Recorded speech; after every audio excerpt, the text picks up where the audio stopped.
पुत्र बिन लागते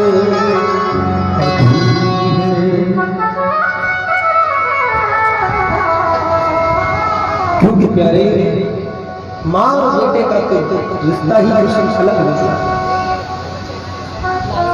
आज माता सुनीति ने जब महाराज उत्तानपाद को दुखी देखा ना तो एक बात कही, स्वामी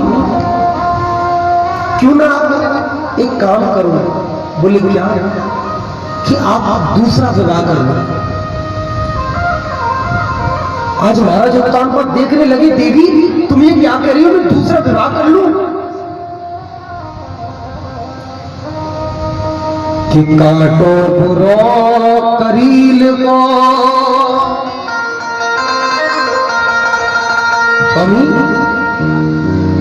महाराज उत्तानपाद कह रहे देवी कि काटो बुरो करील को और बदरोटी धाम और सौते बुरी जे चून की और साजे को काम। देवी सौत चून की भी बुरी होती है और तुम कहती हो मैं शादी कर लूं? बोली हाँ स्वामी। आज महाराज उत्तानपाद जंगल में गए शिकार खेलने के लिए, तो वहां उन्होंने एक रानी को देखा जो कि बड़ी वीर है, हाथों में तलवार लिए मन मंत्रमुग्ध हो गए। कहने लगे देवी हम आपसे विवाह करना चाहते हैं। बोले ठीक है। विवाह कर लिया महाराज ने। जैसे महलों में आए तो सुनीति रानी महाराज आरती का थाल लेकर आई आरती उतारने के लिए, लेकिन सुरुचि ने देखा, भड़क गई, कहने लगी ये कौन है? बोले ये हमारी बड़ी रानी है। बोले बड़ी रानी? महाराज तुमने तो हमें बताया नहीं कि तुम्हारे एक रानी और है। अब महाराज चाहे तो तुम हमें इन महलों में रख लो या फिर इन्हें इन महलों में रख लो।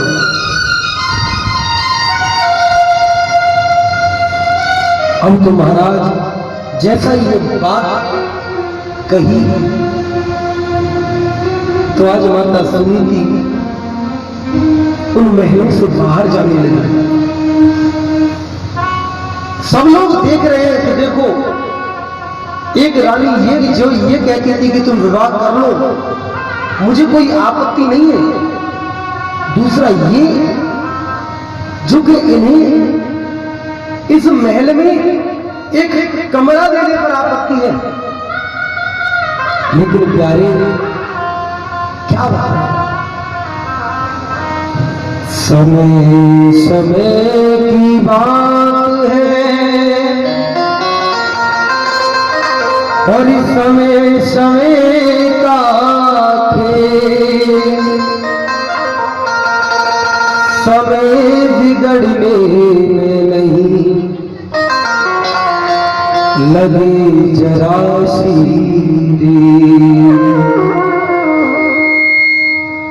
कि समय बड़ा बलवान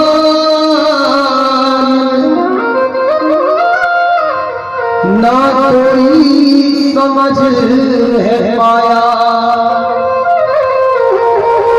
ना जाने किस समय समय ने अपना चक्र चलाया।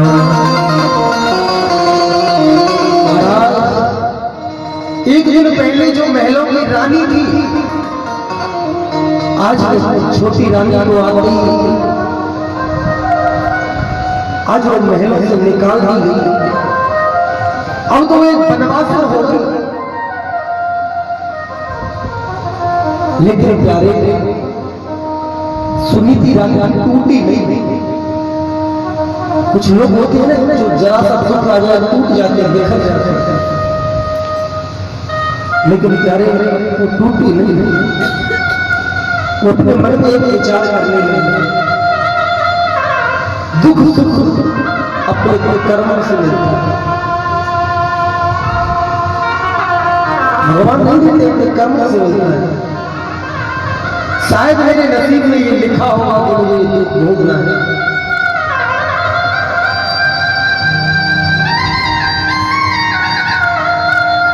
समय के प्यारे कोई पता नहीं कि कोई दिन ऐसो हो गगन पे नींद आवे, कोई दिन ऐसो एक कंबल को तो है कि कोई दिन ऐसो हलवा पूड़ी न भाए मन, कोई दिन ऐसो सूखी रोटी को तो है। अरे ये बात का इस बात के बारे में तो वही बता सकता है जिसने गरीबी देखी। वो जानता है इस बात को। कभी कभी दिन ऐसे भी होते थे कि सूखी रोटी एक रोटी के लाले पड़ जाते थे। सुबह खाली शाम का पता नहीं, शाम को खाली सुबह का पता नहीं। आज ठाकुर जी के पास 56 भोग, किसी किसी को पहले 56 भोग मिलते थे, जो इच्छा होती थी मन होता था वो खाते थे, लेकिन समय बदल गया महाराज। आज सूखी रोटी पैदा नहीं। महलों की रहने वाली रानी आज वन में आ गई। जो महलों में 56 भोग हुआ पाती आज महाराज वन में क्या करेगा।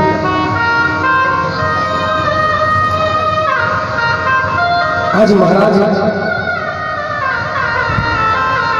सुनीति रानी चुपचाप एक जगह पर बैठे हैं। एक चिड़िया आकर बैठ गई मैया के हाथ पर, कहने लगी मैया तू दुखी मत। जैसे मैं एक तिनका लाकर अपना घर बनाती हूँ ना, ऐसे एक तिनका लाकर तेरे लिए सुंदर सी झोपड़ी बनाती हूँ। मोर कहने लगा माँ तू क्यों दुखी है? मैं नाच नाच की दुनिया को खुश करता हूँ। मैं तेरे पास रोज आया करूंगा, सुबह दोपहर शाम रोज नाचा करूंगा तेरे सामने, तुझे कोई कष्ट नहीं होने दूंगा मैं। तोता आगे बोला माँ देख मैं जिस फल में अगर चोंच मार दूं वो फल मीठा हो जाता है। तू खाने पीने की चिंता मत करना, तुझे जो चाहिए जो फल खाना हो तो मुझे बताना, मैं तेरे लिए ताजी ताजी मीठे मीठे फल लाऊंगा। महाराज इतने में शेर आ गया, दहाड़ कर मैं कहने लगा माँ तू क्यों चिंता करती, क्यों रोती है? किसी की इतनी हिम्मत नहीं जो कि तेरी तरफ आंख उठा के देख ले। अगर किसी ने तेरी तरफ आंख उठा के देख लिया ना तो मैं उसे जीत के नहीं छोड़ूंगा। महाराज हद जब हो गई,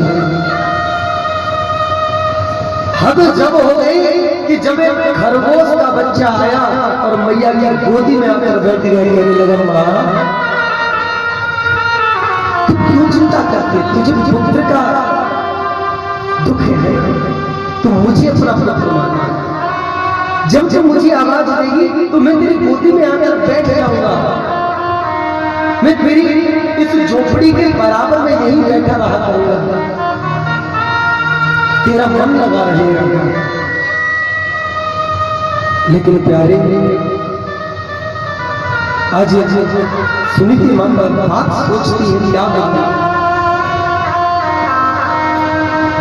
एक बात और अगर कोई दूसरा दगा दे जाए, धोखा दे जाए तो इतना दुख नहीं होता, इतना कष्ट नहीं होता जितना भी कोई अपना एक बहुत विशाल पेड़ काटा जा रहा और वो पेड़ बार बार आंखों से रो रहा था। किसी ने पूछा भैया तुम रो क्यों रहे हो? हमें कटना तो एक दिन है ही। बोला वो दुख नहीं मुझे तो केवल इस बात का डर है कि ये जो कुल्हाड़ी है ना, इस कुल्हाड़ी में हम में से कोई एक लकड़ी नहीं है।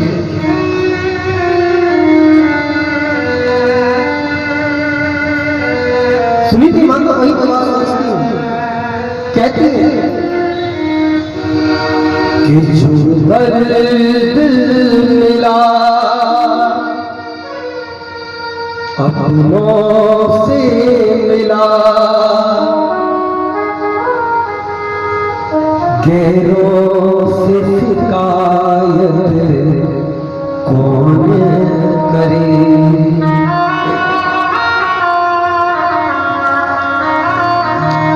जो जख्म दिए फूलों ने दिए, कांटों से शिकायत कौन करे।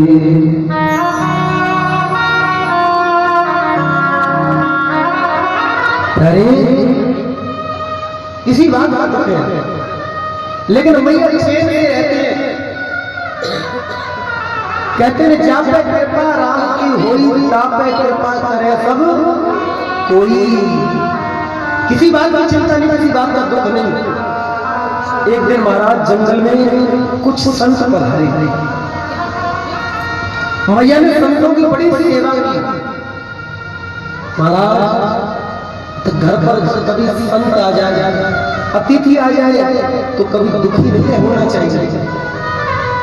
अतिथि देवो भव,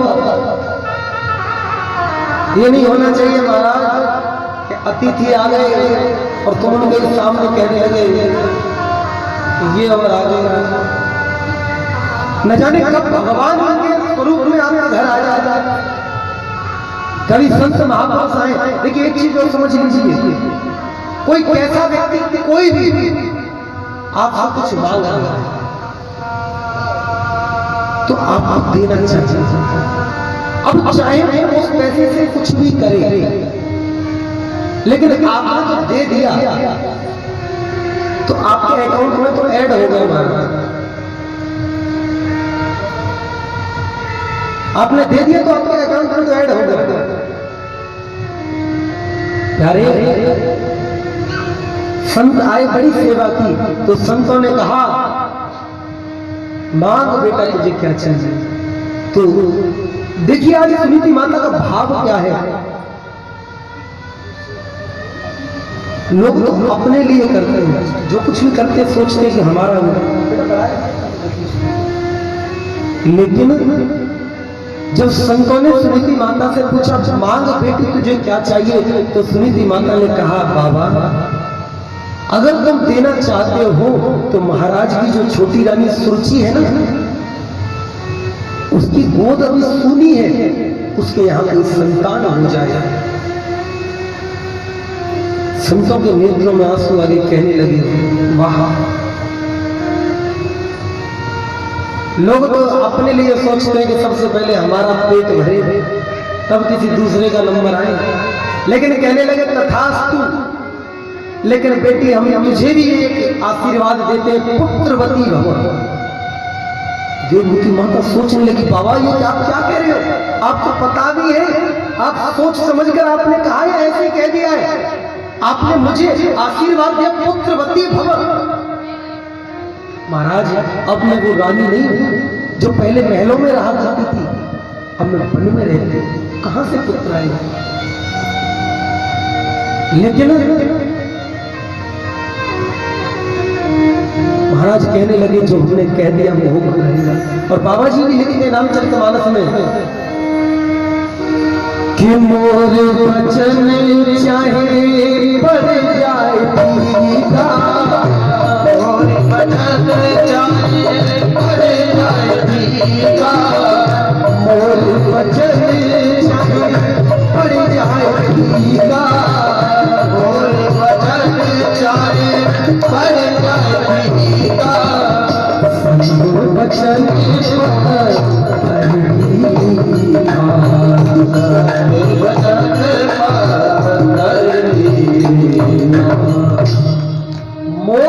से पड़ जाए फीका, संत वचन पत्थर की लिखा। जिस प्रकार पत्थर की लकीर नहीं मिट सकती, उसी प्रकार संत का दिया हुआ आशीर्वाद भी कभी बेकार नहीं जाता। संत भगवान चले गए। अब तो प्यारे, एक दिन महाराज उत्तानपाद शिकार खेलने के लिए वन में आए। शिकार खेलने के लिए जब जंगल में आए तो रास्ता भटक गए, और जब रास्ता भटक गए तो प्यारे रात्रि हो गई। धीरे ढूंढते ढूंढते घूमते घूमते उसी कुटिया पर पहुंच गए। आवाज लगाई, कोई है? सुनीति माता निकल कर आई, देखा कि महाराज खड़े हैं, चरण स्पर्श किए, बंधन किया, आसन दिया, महाराज बैठो। भोजन कराया। संयोग महाराज ऐसा बना, कहते ना कि बिना कोई लेखनी तो ये कहती है, होनी तो होकर रहती है। जो होना है वो होकर रहेगा, तुम चाहे कितना भी कुछ कर लो महाराज। तुम ये सोचते हो कि महाराज 1 मिनट पहले अगर ऐसा हो जाता, अरे महाराज हो कैसे जाता ये बताओ। अगर 1 मिनट पहले अगर तुम बदल देते तो फिर क्या भगवान की जरूरत ही नहीं पड़ती, फिर तो सारे काम तुम कर ही लेते। अरे आज उनकी जगह अगर हम रात को यहाँ से निकलते तो पैसों का पर्स जिसका गिरा था ना 2-2 हजार के नोट हमें मिल जाता। तुम्हें मिल कैसे जाता भाई? जिसका है उसी को तो मिलेगा। कभी कभी देखा हो आपको कोई चीज गिर जाए और वहां के हजारों आदमी निकलते हुए हैं, लेकिन किसी की नजर नहीं पड़ेगी, तुम्हारी होगी तुम्हें मिल जाएगी। कोई जमीन पर पैसे पड़े हो और देखा होगा बहुत लोग निकल जाते हैं, लेकिन जिसको दिख लिया उसी की होती। जिसके नसीब की जो चीज है उसी को मिलती है। आज महाराज उत्तानपाद आए, बिठाया, बड़ा स्वागत किया महाराज। रात्रि में वहीं रुके, शयन किया। ठाकुर जी की कृपा ऐसी हुई, महाराज तो चले गए, आज महारानी गर्भवती रह गई, गर्भ ठहर गया महाराज। 9 महीने के बाद दोनों माताओं ने, सुरुचि और सुनीति ने, दोनों ने एक एक सुंदर पुत्र को जन्म दिया। बड़े हो गए, विद्यालय जाने लगे।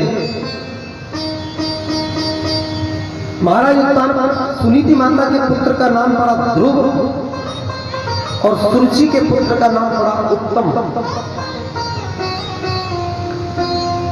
सब लोग विद्यालय में पूछते हैं तुम्हारे पिता का नाम क्या है? सब बताते हैं कि हमारी कहिए, हमारी कहिए। महाराज एक दिन ध्रुव जी से पूछ लिया किसी ने कि तुम्हारे पिता का नाम क्या है?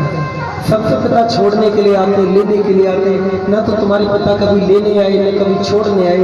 तुम्हारे पिता का नाम क्या है? आज ध्रुव जी ने अपनी माँ से जाकर पूछा, माँ क्या मेरे पिता नहीं है? माँ ने कहा, बेटा किसने कहा कि तुम्हारे पिता नहीं है? तुम्हारे पिता है। बोले अच्छा, तो माँ मुझे एक बात बताओ, मेरे पिता कौन है? मेरे पिता का नाम क्या है? सुनीति माता लाई, कहा बेटा देख वो जो दूर महल बने हुए हैं वो तेरे पिता हैं, बहुत बड़े राजा हैं। आज ध्रुव जी अपने पिता से मिलने के लिए चल दिए। द्वार महलों में अंदर प्रवेश किया, पूछा कौन हो तुम?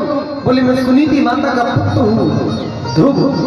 महाराज को पता लग गया। सिंहासन पर बैठे ध्रुव जी दौड़ते हुए आ रहे पिता की, और पिता भी आज उत्तानपाद जी कुर्सी से उतर के जाने लगे तो सुरुचि ने आज ध्रुव का हाथ पकड़ दिया। कहने लगी कहां जाते हो? बोले मैं अपने पिता के से मिलने के लिए जा रहा हूं। बोले ये तुम्हारे पिता तो है, लेकिन एक बात याद रखो, मैं तुम्हारी मां नहीं, मैं तुम्हारी मां नहीं हूं। अगर तुम इस कुर्सी पर बैठना चाहते हो तो वन में जाओ, भगवान का भजन करो। जब भगवान प्रसन्न हो जाए तो उनसे वरदान मांगना कि मुझे पहले छोटी मां के गर्भ में भेजो, और जब तुम मेरे गर्भ से जन्म लेकर आओ तब कहीं जाकर तुम सिंहासन पर बैठोगे। इतनी बड़ी बात। प्यारे, जिस प्रकार किसी सर्प की पीठ पूंछ पर डंडा मार दिया जाए तो कितना क्रोध आता है उसे, ध्रुव जी आज वैसे ही गए।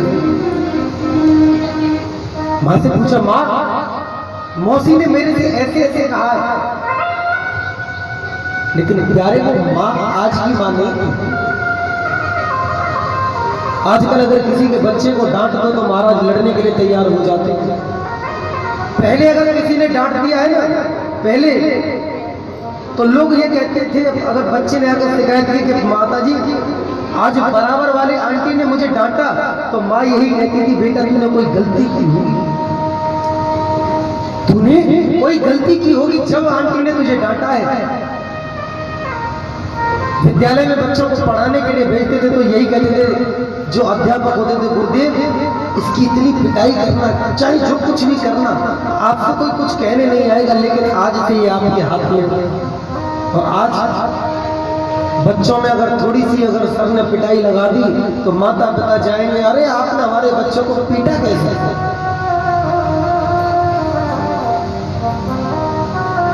घड़ा बनाता है ना, घड़ा कुम्हार, वो घड़े की कितनी पिटाई करता है, और वो पिट पिट के उसे ऐसा पक्का बना देता है कि महाराज एक बूंद भी उसमें से नहीं निकलती। अगर वो उसकी पिटाई ना करे तो वो आकार उसे मिलेगा नहीं मिलेगा। कल ही बताया था मेरे, बच्चे जो होते ना कोरा कागज, माने अगर बच्चों की सिफारिश लेना प्रारंभ कर दिया तो बिगड़ने के 100% में से 100% चांस बन गए। केवल शास्त्र भी कहते हैं कि माँ को अपने बच्चों को माता पिता कम से कम 16-17 साल तक प्रताड़ित करके रखें, बांध के रखें, तब तो बच्चे सही रहेंगे। और महाराज आपने अगर खुला छोड़ दिया तो महाराज फिर कोई वो नहीं गारंटी। बच्चे ने सुपारी खा ली, पिताजी डांट रहे, पीटने के लिए तैयार हो गए, माँ ये कह रही है क्या हुआ, सुपारी ही तो खाई है। अरे क्या हुआ, थोड़ी देर बाद जग जाएगा, अरे ट्यूशन का काम कल कर लेगा। तो महाराज छोटी छोटी सीख ही बड़ी हो जाती है। प्रेम की जगह प्रेम दिखाओ, ये मत करो महाराज कि प्रेम के चक्कर में दुख तुमको ही मिलने वाला है, पड़ोसी को दुख नहीं देंगे। धुंधली के बेटे धुंधकारी ने धुंधली को ही दुख दिया, इसलिए बात को ध्यान रखो।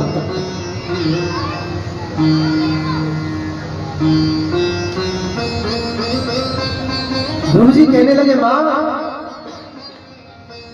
कहे माँ तो कहाँ मिले हैं वो हरि जिनको तुम नाम बताए रही। बोली माँ वो भगवान कहाँ मिलेंगे जिनका नाम बता रही थी। बताया बेटा मौसी ने बहुत सुंदर बात कही। दुनिया के लोग तो ये कहते हैं कि दुनिया में फंसाए रखते हैं, लेकिन तुम्हारी मौसी ने तो तुम्हें भगवान से मिलने का रास्ता बताया है, और ऐसा रास्ता बताता ही कौन है आज। ध्रुव जी कहने लगे, मां पहले मुझे ये तो बताओ कि भगवान है कहां। भगवान है कहां। कुछ लोग ये कहते हैं, अरे साहब भजन तो कर ले, लोटा तो चढ़ावे, लेकिन हमारे घर से दूर है मंदिर, मंदिर हमारे घर से काफी दूर है।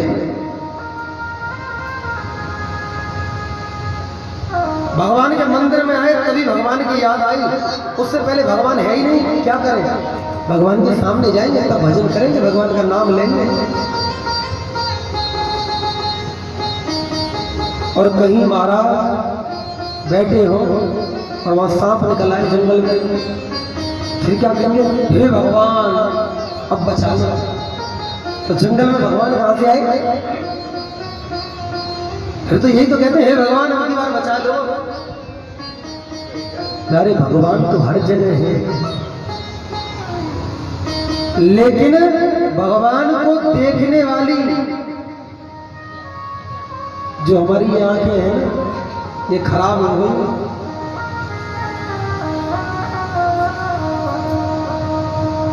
भगवान हर जगह है कि चंदा की चांदनी में है,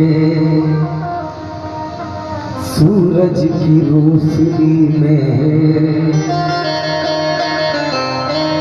हम सबको बनाने वाला ये दाता हम सब में है। ईश्वर तो बसा है कण कण में, हम सबके जीवन में। हर जगह भगवान है प्यारे, लेकिन प्यारे महाराज लोग तो यही कहते हैं कि भगवान केवल मंदिर में है। अरे बुलाने वाला चाहिए। दौड़ते हुए आएंगे, खम्मा फाड़ के आएंगे, जंगल में चले गए। अब तो नारद जी सोचने लगे पहले परीक्षा तो ले लो, चेला कैसा कच्चा तो पक्को। बोले बेटा कहाँ जा रहे हो? बोले भजन करने जा रहे हैं। जंगल में बड़े बड़े शेर देखे, खा जाएंगे। बोले बाबा तुम ये क्या कहते हो? मेरी माँ ये कहती थी एक चींटी से लेके और एक हाथी तक में भगवान रहता है। तो जिस भगवान की वो पूजा करने के लिए, भजन करने के लिए जा रहा हूं, तो वो भगवान मेरी रक्षा नहीं करेगा क्या? क्या वो भगवान मुझे खाएगा? बोले वो बात तो ठीक है, घर पर 4 बार खाते हो, जंगल में कहां से खाओगे? बोले बाबा तुम बाबा खाते बन गए। जब दांत न थे तब दूध दियो, अब दांत दिए तो खाए देवा। बाबा जब दांत नहीं थे तो दूध की व्यवस्था की थी? बोले हाँ, तो दांत दे दिए तो खाने के लिए भी कहीं ना कहीं से देगा।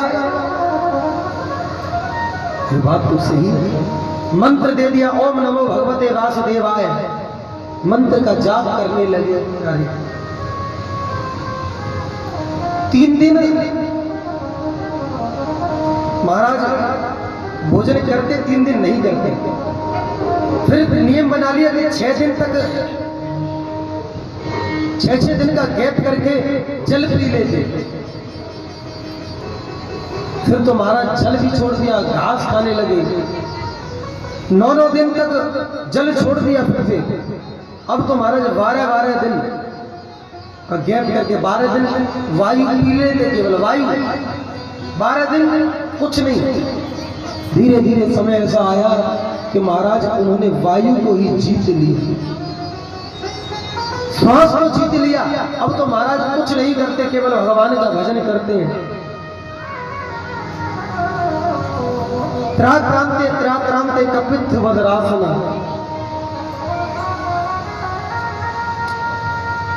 जैसे ही ध्रुव जी ने अपने श्वास को रोका तो जितने भी जीव जंतु इनकी सबके कंठ अवरुद्ध हो गए, गले बंद हो गए।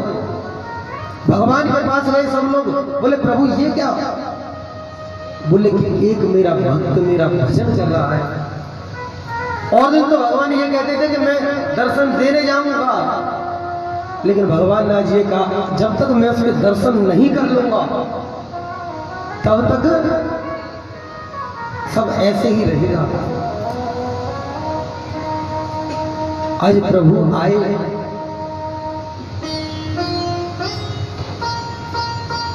आने के बाद ध्रुव जी के नेत्र बंद हैं।